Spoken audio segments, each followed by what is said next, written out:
آل عمران کی آیت نمبر 45 اور 46 تذکرہ چل رہا ہے پہلے سے حضرت عیسیٰ علیہ السلام کی والدہ محترمہ حضرت مریم کا اور حضرت عیسیٰ علیہ السلام کا، دونوں ماں بیٹے کا تذکرہ۔ بیٹا اللہ کا جلیل القدر پیغمبر، بنی اسرائیل کے آخری پیغمبر حضرت عیسیٰ علیہ السلام، والدہ ان کی اللہ کی بہت نیک بزرگ مقرب خاتون، ولیہ اور کرامت والی خاتون حضرت مریم، دونوں کا تذکرہ قرآن کریم نے بڑے اچھے انداز سے، بلیغ انداز سے، جامع انداز سے، اہتمام کے ساتھ دیا ہے تذکرہ ان کا۔ حضرت عیسیٰ علیہ السلام کی والدہ کو فرشتوں نے خوشخبری دی تھی، اللہ پاک آپ کو بیٹا عطا فرمائے گا اور اس کا نام مسیح بھی ہوگا، عیسیٰ بھی ہوگا، عیسیٰ بن مریم، اور یہ اس کی صفات ہوں گی کہ وہ اللہ کی طرف سے ایک کلمہ ہوں گے، کلمۃ اللہ، اللہ کا کلمہ۔ اللہ کا کلمہ اس لیے کہا گیا کہ بغیر باپ کے کلمہ کن سے اللہ نے ان کو پیدا کیا، اس لیے کلمۃ اللہ کہا گیا، اللہ کا کلمہ۔ اور اگلی صفت یہ ذکر فرمائی کہ وجیہاً فی الدنیا والآخرہ، کہ وہ جو آپ کو بیٹا اللہ عطا فرمائے گا، حضرت عیسیٰ علیہ السلام ان کا نام ہوگا، وہ دنیا میں بھی بڑے مقام والے، وجاہت والے ہوں گے اور آخرت میں بھی۔ اللہ پاک دنیا میں بھی ان کو بڑی عزت عطا فرمائے گا اور آخرت میں بھی عزت عطا فرمائے گا، اور وہ اللہ کے بہت مقرب بندوں میں سے ہوں گے۔ اور ان کی یہ بھی صفت ہوگی کہ وہ جو بچہ آپ کو اللہ عطا فرمائے گا، وہ بچپن میں بھی کلام کرے گا، گفتگو کرے گا۔ دودھ پینے کے زمانے میں جب بچے بولتے نہیں، وہ اس وقت بھی بولے گا، اور بولے گا تو کلام بڑی عجیب کرے گا، جیسے بڑے پختہ عمر کے لوگ گفتگو کرتے ہیں، کلام کرتے ہیں، ایسے ہی یہ بچپن میں جب دودھ پینے کی عمر ہوتی ہے، یہ آپ کا بچہ اس وقت بھی یہ ایسی کلام کرے گا، سنجیدہ کلام کرے گا، بڑی اعلیٰ گفتگو کرے گا۔ بچوں کی طرح بات نہیں ہوگی، بلکہ بات بڑی اعلیٰ ہوگی جو یہ بچپن میں کرے گا۔ چنانچہ سورۃ مریم کے اندر یہ تفصیل آتی ہے، جب حضرت عیسیٰ علیہ السلام پیدا ہوئے، لوگوں نے اعتراض کیا حضرت مریم پر کہ یہ تو نے کیا کیا؟ تو اللہ پاک نے حضرت مریم کو فرشتوں کے ذریعے سے یہ بتا دیا تھا کہ جب تمہارے اوپر کوئی انگلی اٹھائے یا اعتراض کرے، تم اس بچے کی طرف اشارہ کر دینا کہ اس سے پوچھ لو۔ چنانچہ جب انہوں نے آ کے اعتراض کیا حضرت مریم پر، انہوں نے اشارہ کر دیا، فَأَشَارَتْ إِلَيْهِ قَالُوا كَيْفَ نُكَلِّمُ مَنْ كَانَ فِي الْمَهْدِ صَبِيًّا۔ سورہ مریم کے اندر آیت نمبر 29 سے لے کر 33 تک یہ تفصیل آئی ہے۔ اشارہ کیا کہ اس سے پوچھ لو، یہ تمہیں بتائے گا کیا حقیقت ہے۔ پہلے تو وہ کہنے لگے جی ہم اس سے کیسے گفتگو کریں، وہ بچہ بھی بات کیا کرتا ہے اس عمر میں۔ کیف نکلم من کان فی المہد صبیا، جو ایک بچہ ہے، گہوارے میں ہے، جھولے میں ہے، ہم اس سے کیسے گفتگو کریں۔ اسی دوران حضرت عیسیٰ علیہ السلام بول پڑے۔ تو بچہ اس عمر میں بولتا نہیں، لیکن جب بلوانے والا بلوائے تو پھر چپ بھی نہیں رہتا۔ جب اللہ پاک بلوائے تو پھر بچہ خاموش بھی نہیں رہ سکتا۔ عیسیٰ علیہ السلام نے کیا فرمایا؟ انی عبد اللہ، اللہ نے اپنے قرآن کا حصہ اس کو بنا دیا، ایسی جاندار گفتگو فرمائی، انی عبد اللہ، میں اللہ کا بندہ ہوں۔ پیدا ہوتے ہی اعلان کر دیا، کوئی مجھے خدا نہ کہے، کوئی مجھے خدا کا بیٹا نہ کہے، میں تو اللہ کا بندہ ہوں۔ انی عبد اللہ آتانی الکتاب وجعلنی نبیا، اللہ نے مجھے کتاب بھی دی ہے، اللہ نے مجھے نبی بھی بنایا ہے۔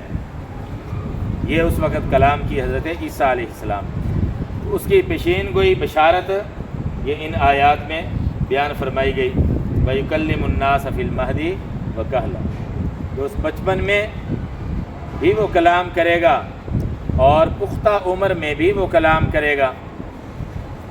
اس کا ایک مطلب تو یہ بیان کیا گیا ہے کہ بچپن میں کلام ایسی کرے گا جیسے پختہ عمر والے کلام کرتے ہیں، سنجیدہ اور اچھی گفتگو کرے گا۔ اور دوسرا ایک مطلب مفسرین نے یہ بھی لکھا ہے کہ یہ جو فرمایا نا کہ وہ پختہ عمر میں بھی کلام کرے گا، تو اس میں اشارہ ہے ان کے دوبارہ آسمانوں سے اترنے کی طرف۔ اللہ پاک زندہ آسمانوں پر اٹھا لے گا، تو دوبارہ وہ آئیں گے، اس وقت وہ کلام کریں گے تو وہ ان کی پختہ عمر ہوگی، جس کو ادھیڑ عمر بھی کہہ دیتے ہیں۔ جوانی کے بعد، جوانی اور بڑھاپے کے درمیانی جو عمر ہوتی ہے 40 سے 50 سال کی تقریباً عمر،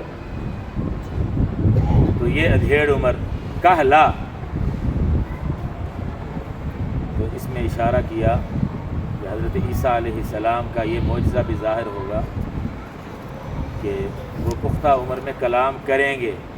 چنانچہ یہ بات طے شدہ ہے کہ جب وہ دنیا میں انہوں نے وقت گزارا ہے تو 30 سے 35 سال کی عمر کے درمیان میں تھے، بعض نے کہا 33 سال۔ اس وقت اللہ نے ان کو آسمانوں پر اٹھایا، ابھی وہ پختگی والی عمر نہیں آئی تھی، اللہ نے آسمانوں پر اٹھا لیا۔ تو قرآن یہ بتا رہا ہے کہ وہ پختگی والی عمر میں کلام کریں گے لوگوں سے، اور ابھی تک کیا نہیں۔ معلوم ہوا کہ قرآن کے یہ الفاظ یہ اشارہ کر رہے ہیں اب وہ آئیں گے اور پختگی والی عمر میں اب کلام کریں گے، تو قرآن کی یہ بشارت پوری ہوگی۔ اور احادیث میں اس کی تفصیل بیان کی گئی ہے، رسول اللہ صلی اللہ علیہ وسلم نے بڑی تفصیل سے بتا دیا۔ اور قرآن میں کئی جگہ یہ مضمون ہے کہ اللہ نے ان کو زندہ آسمانوں پر اٹھایا، بر رفعہ اللہ الیہ، اللہ نے ان کو اپنی طرف اٹھا لیا، آسمانوں پر اٹھا لیا۔ تو یہ پیشین گوئی بھی اس میں ہے، اور حضرت عیسیٰ علیہ السلام کی صفات بھی اس میں بیان کی گئی ہیں۔ ترجمہ دیکھ لیں، کچھ اور باتیں میں پھر عرض کر دیتا ہوں۔ اذ قالت الملائکۃ، اذ جب، یعنی یہ بات بھی یاد رکھنے کے لائق ہے۔ اذکر، وہ فعل چھپا ہوا ہے شروع میں، یہ بات بھی یاد رکھو، یا یہ بات بھی یاد رکھنے کے لائق ہے جب کہا فرشتوں نے،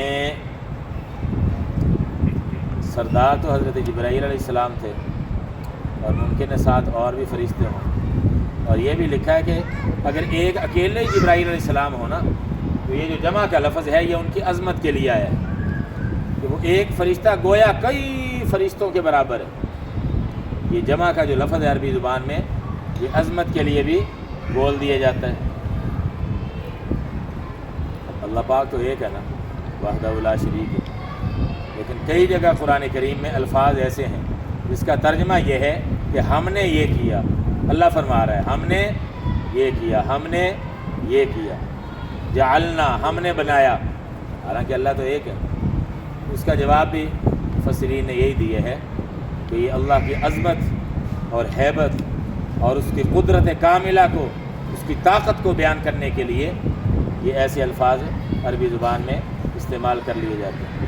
تو جبرائیل اگرچہ ایک ہی ہو لیکن عظمت کی وجہ سے جمع کا لفظ، جب کہا فرشتوں نے یا مریم، اے مریم، ان اللہ، بے شک اللہ، یبشرو کی، یبشرو کی، بشارت دیتا ہے تجھے۔ یبشرو تبشیر سے ہے، اور تبشیر بشارت سے ہے، خوشخبری۔ یبشر فعل مضارع کا لفظ، بے شک اللہ خوشخبری دیتا ہے کی، تجھے، اگر کا ہو تو مذکر کے لیے آتا ہے، چونکہ عورت ہے حضرت مریم اس لیے کاف کے نیچے زیر ہے۔ یبشرو جی، جہاں حضرت زکریا علیہ السلام کو بشارت دینے کا ذکر ہے وہاں کا ہے، کاف پر زبر، یبشرو کا، تو یہ مؤنث ہے اس لیے کاف کے نیچے زیر۔ بے شک اللہ خوشخبری دیتا ہے تجھے بکلمۃ منہ، اپنے کلمے کی، اپنے کلمے کی، بکلمۃ ایسے کلمے کی، منہ جو اس اللہ کی طرف سے ہے، منہ اس کی طرف سے، سادہ لفظوں میں کلمۃ اللہ بھی کہا جا سکتا ہے، اللہ کا کلمہ۔ یہ وجہ میں نے پہلے بتا دی ہے کئی دفعہ، حضرت عیسیٰ علیہ السلام کو کلمۃ اللہ کیوں کہا جاتا ہے۔ آگے ان کے یہ دو لفظ ان کے لیے آئے ہیں ان کے نام کے طور پر، ان میں سے ایک المسیح لقب کے طور پر اور عیسیٰ یہ نام کے طور پر۔ اسمہ، اس کا نام مسیح عیسیٰ ہوگا، ابن مریم جو مریم کا بیٹا ہوگا، اس کا نام کون سا؟ کلمۃ اللہ، اللہ تجھے بشارت دیتا ہے اپنے کلمے کی، جس کا نام مسیح عیسیٰ بن مریم ہوگا۔ مسیح کیوں کہا جاتا ہے حضرت عیسیٰ علیہ السلام؟ مسیح مسا سے ہے، اور مسا کا عربی میں معنی ہوتا ہے ہاتھ پھیرنا یا کوئی سی پونچھ دینا، یوں صاف کر دینا، کوئی چیز پھیر کر، ہاتھ پھیر کر یا کوئی چیز پھیر کر۔ حضرت عیسیٰ علیہ السلام بیماروں پر ہاتھ پھیرتے تھے، کوڑ کے مریضوں پر ہاتھ پھیرتے تھے، نبینوں پر ہاتھ پھیرتے تھے، اللہ پاک ان کو صحیح کر دیتا تھا۔ یہ معجزہ اللہ نے ان کو عطا فرمایا۔ اس لحاظ سے مسیح کا لفظ حضرت عیسیٰ علیہ السلام کے لیے، اور مسیح کا ایک معنی ہے سیاحت کرنے والا، چلنے پھرنے والا۔ علماء فرماتے ہیں ممکن ہے اس وجہ سے کہا گیا ہو، حضرت عیسیٰ علیہ السلام نے ساری زندگی اپنا مستقل مکان نہیں بنایا تھا، مستقل مکان نہیں بنایا تھا، شاید اس وجہ سے بھی مسیح کہا گیا ہو۔ اور یہ بات بھی ذہن میں رکھ لیں، احادیث میں دجال کے لیے بھی مسیح کا لفظ آیا ہے، مسیح ہے دجال، تو اس کو مسیح کیوں کہا گیا؟ اس کی وجہ اور ہے۔ مسیح کا جو لفظ ہے اس کا ایک معنی ہوتا ہے جس پر کوئی چیز پھیر دی گئی ہو۔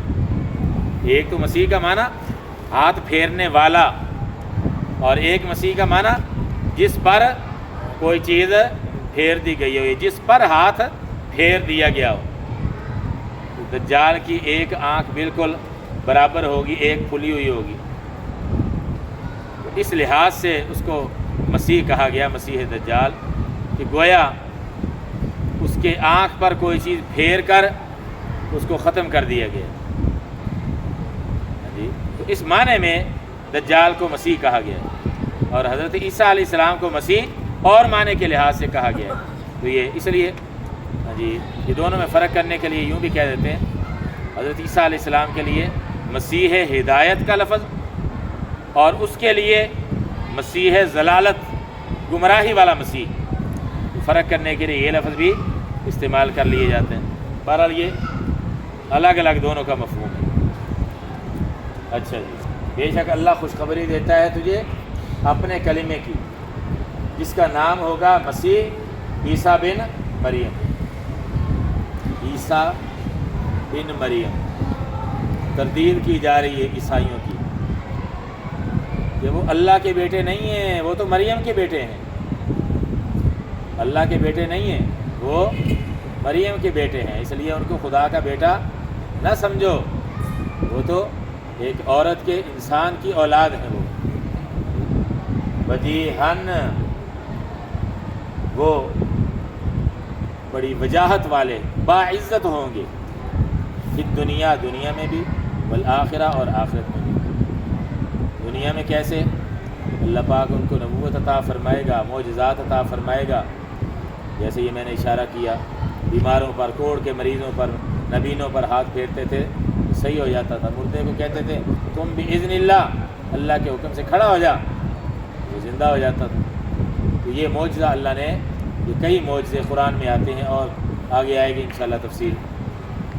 تو دنیا میں اللہ پاک نے عزت عطا فرمائی، یہ یہودیوں کی رد کی جا رہی ہے، کیونکہ یہودی حضرت عیسیٰ علیہ السلام کو بہت برے الفاظ سے ان کا ذکر کرتے تھے، معزز ماننے کے لیے بھی تیار نہیں تھے، نبی ماننا تو بہت دور کی بات، نعوذ باللہ وہ حلال زیادہ ماننے کے لیے بھی تیار نہیں تھے۔ اللہ خود فرما رہا ہے، خالق فرما رہا ہے وجیہن، وہ بڑے مرتبے والے ہیں، صرف دنیا میں بھی اور آخرت میں بھی۔ آخرت میں کیسے؟ اللہ پاک آخرت میں بلند مقام ان کو عطا فرمائے گا جیسے پیغمبر کی شان ہوگی، اور ان کی برکت سے، ان کی شفاعت سے بہت سے ایمان والوں کو اللہ پاک بخشش عطا فرمائے گا اور جنت میں جگہ عطا فرما دے گا۔ سفارش تو ظاہر ہے صرف ایمان والوں کی ہوگی نا جنت میں داخلے کی، کافر کے لیے تو کوئی بھی جنت میں داخلے کی سفارش نہیں کر سکے گا۔ جیسے باقی انبیاء کو بھی سفارش کا حق ملے گا، ہمارے پیارے نبی صلی اللہ علیہ وسلم کو تو سب سے زیادہ ملے گا، حضرت عیسیٰ علیہ السلام کو بھی ملے گا۔ یہ بھی ایک ان کے باعزت ہونے کا مظاہرہ ہوگا، ان کی سفارش سے بہت سارے لوگوں کو جنت کا داخلہ ملے گا۔ وَمِنَ الْمُقَرَّبِينَ، اور وہ مقرب لوگوں میں سے ہوں گے، اللہ کے خاص بندوں میں سے ہوں گے، اس لیے اللہ رب العزت ان کو یہ مقام عطا فرمائے گا، اس کا مظاہرہ آخرت میں ہوگا۔ وَيُكَلِّمُ النَّاسَ، اور وہ لوگوں سے گفتگو کرے گا، وہ بچہ کلمۃ اللہ عیسیٰ بن مریم، وہ گفتگو کریں گے لوگوں سے فی المہدی، گہوارے میں۔ بچے کے لیے کیا ہوتا ہے؟ جھولا سا، تو اس کے لیے مہد کا لفظ استعمال ہو، اور وہ لوگوں سے گفتگو کریں گے یا کرے گا وہ بچہ فی المہدی، گہوارے میں، وکہلن، اور پختہ عمر میں یا ادھیڑ عمر میں، کہل اس کو کہا جاتا ہے پختہ عمر والا۔ وَمِنَ الصَّالِحِينَ، اور وہ نیک لوگوں میں سے ہوں گے۔ یہ بھی گویا یہودیوں کی تردید کی جا رہی ہے کہ وہ اللہ کے نیک بندے ہوں گے، اور نیکی ظاہر ہے کہ پیغمبر کی نیکی باقی ساری امت سے اعلیٰ ہوتی ہے، پیغمبر کا نیک ہونے والا جو مرتبہ ہے وہ سب سے اعلیٰ ہوتا ہے، اس لیے فرمایا کہ وہ نیک لوگوں میں سے، باعزت لوگوں میں سے ہوں گے۔ اللہ پاک سب کو صحیح عقائد اور اعمال کی توفیق۔ الحمدللہ رب العالمین، والصلاۃ والسلام علی رسول الکریم۔ ربنا آتنا فی الدنیا حسنۃ وفی الآخرۃ حسنۃ وقنا عذاب النار۔ ربنا اغفر لنا ولإخواننا الذین سبقونا بالایمان ولا تجعل في قلوبنا غلا للذین آمنوا ربنا إنك رؤوف رحیم۔ صلی اللہ تعالی علی خیر خلقہ محمد وآلہ وأصحابہ اجمعین، آمین برحمتک یا رب۔